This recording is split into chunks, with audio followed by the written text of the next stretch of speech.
Bonjour et bienvenue sur Anatomie avec Abdoulaye. Dans cette vidéo, je vous propose une leçon sur le traitement médical avant et après l'intervention de chirurgie coronaire. Dans cette vidéo, nous aborderons successivement la place de l'aspirine avant et après l'intervention de chirurgie coronaire, les bêta-bloquants, les inhibiteurs calciques, les dérivés nitrés, les inhibiteurs de l'enzyme de conversion, les anticoagulants, les antiarythmiques, les diurétiques et les antibiotiques. Tout d'abord, étudions la place de l'aspirine en chirurgie coronaire. L'étude de la place de l'aspirine avant et après la chirurgie coronaire va porter successivement sur l'intérêt de l'aspirine dans la pathologie coronarienne, l'aspirine et risque de saignement périopératoire, et enfin le schéma habituellement proposé. L'intérêt de l'aspirine dans la pathologie coronarienne. L'aspirine, par son action anti-agrégante plaquettaire, diminue le risque de thrombus coronaire. Elle a une action bénéfique en diminuant la mortalité et les récidives de nécrose dans le post-infarctus.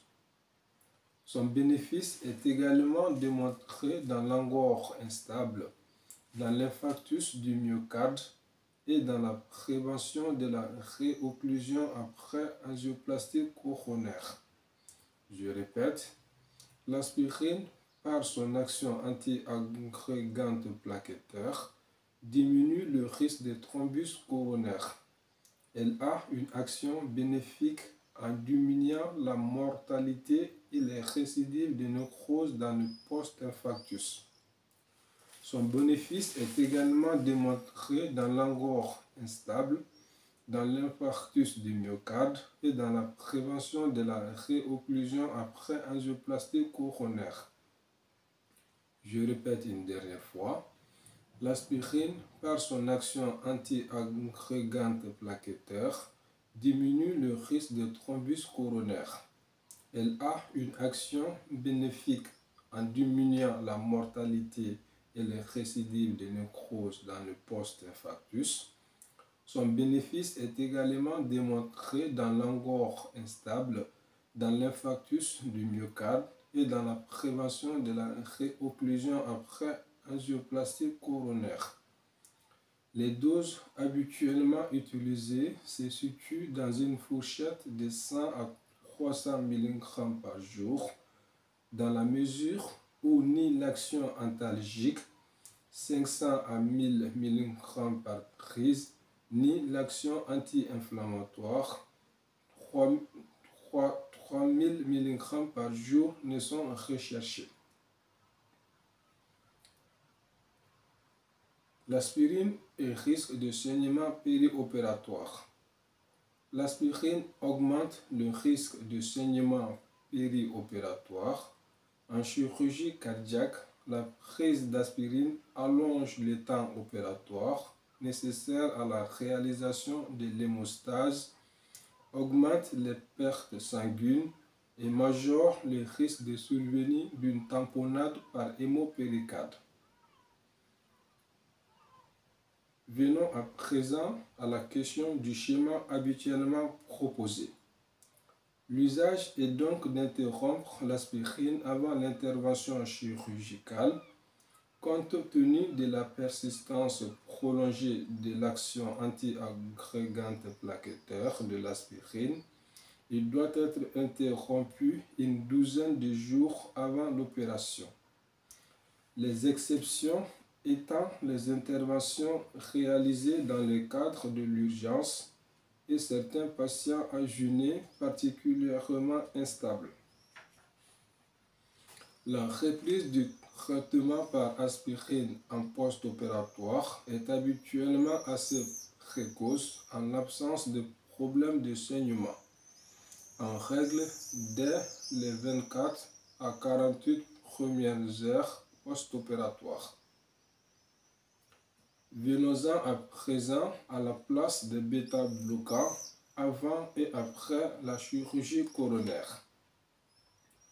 Les bêta-bloquants ont démontré leur efficacité dans le traitement de l'angor et de l'hypertension artérielle, et pour certains d'entre eux dans le post-infarctus.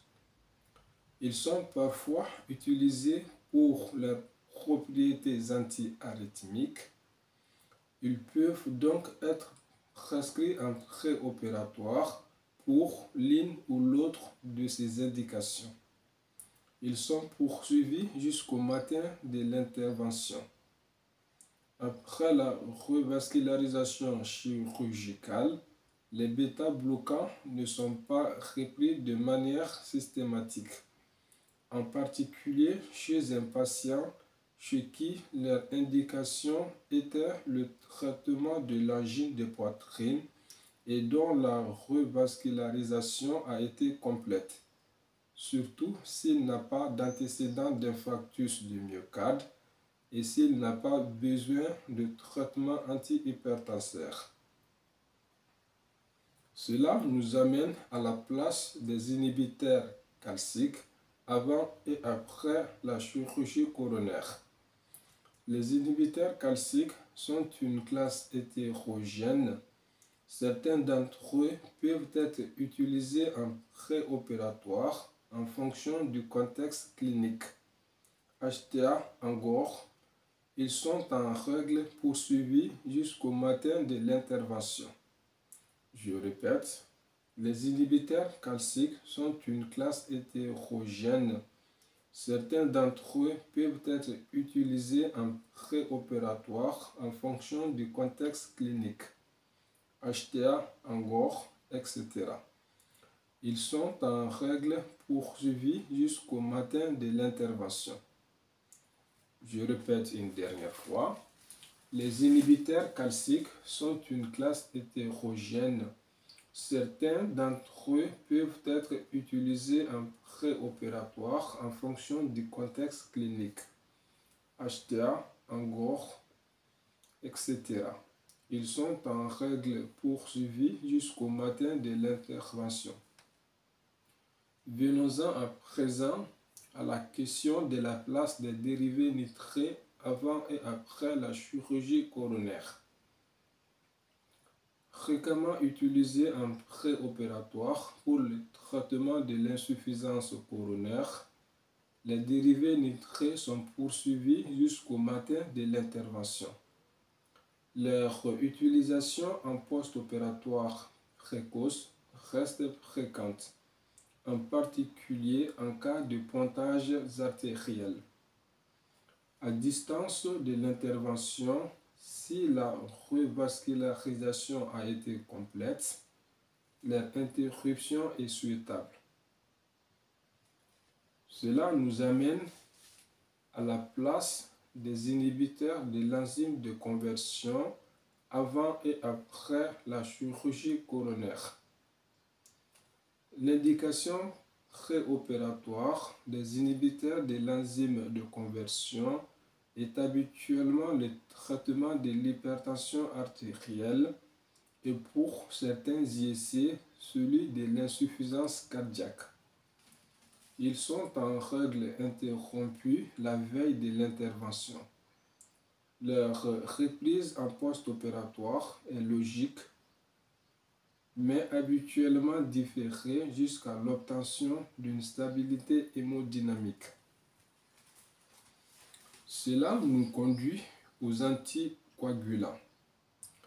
Les anticoagulants sont prescrits en préopératoire, soit depuis peu, dans un contexte d'insuffisance coronaire instable, et il s'agit alors d'héparine, soit au long cours dans leurs indications usuelles, arythmie complète par fibrillation auriculaire, insuffisance cardiaque chronique sévère, prothèse valvulaire mécanique, et il s'agit alors d'antivitamine K.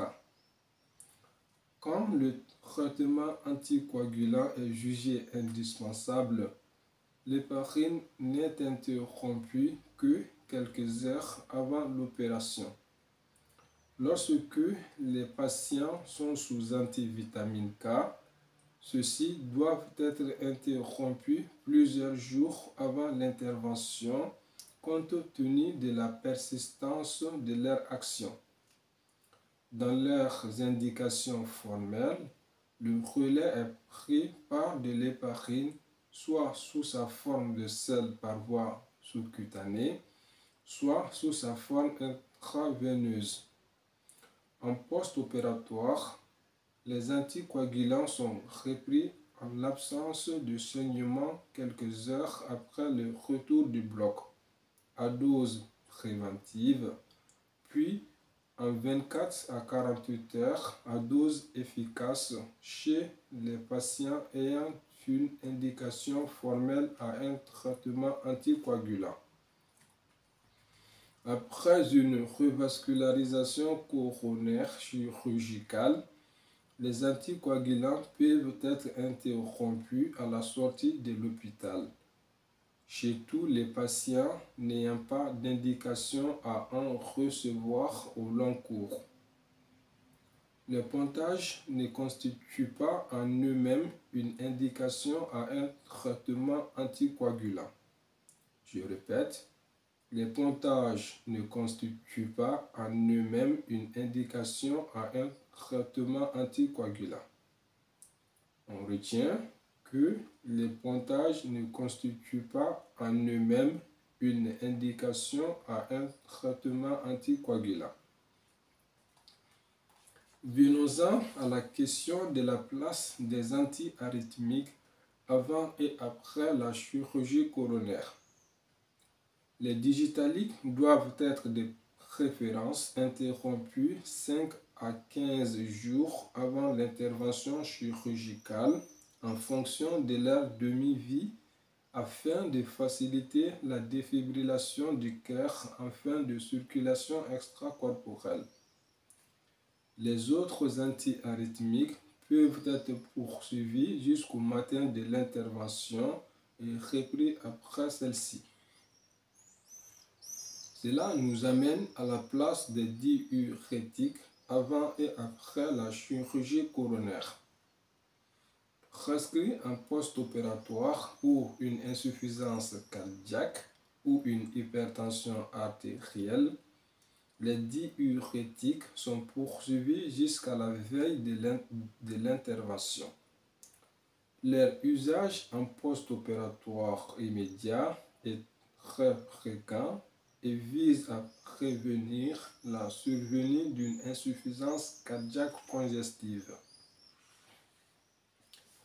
S'il n'était pas utilisé en préopératoire, il n'existe cependant pas de raison de les poursuivre au-delà de la période de temps passé en service de chirurgie. Pour finir, intéressons-nous à la place des antibiotiques avant et après la chirurgie coronaire. L'usage des antibiotiques est systématique en prophylaxie des infections périopératoires. On utilise en règle générale une antibiothérapie par voie veineuse, la première injection étant débutée au moment de l'incision. Les autres injections sont réparties dans la journée et poursuivies jusqu'à l'ablation des reins thoraciques. C'est tout pour cette vidéo. On se donne rendez-vous pour une prochaine. Au revoir et à bientôt.